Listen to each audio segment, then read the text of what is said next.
Walang alinlangan na pinadali ng kuryente at mas maginhawang pangasiwaan ang ating buhay.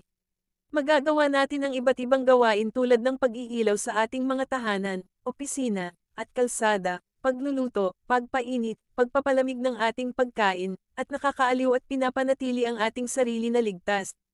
Ang kuryente ay isang anyo ng enerhiya kung saan dumadaloy ang mga elektron.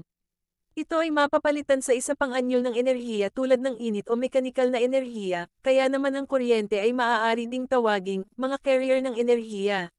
Bilang mga carrier ng enerhiya, ang kuryente ay ginagamit upang magbigay ng kuryente sa mga appliances na ginagamit natin araw-araw.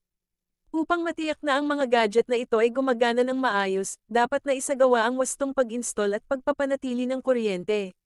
Maraming salamat po. Abangan ang part 2 ng Introduction to Electricity. Kung gusto pang madagdagan ang mga kaalaman at kasanayan, mag-subscribe na sa Technical Professional na dating Technical Vocational Livelihood.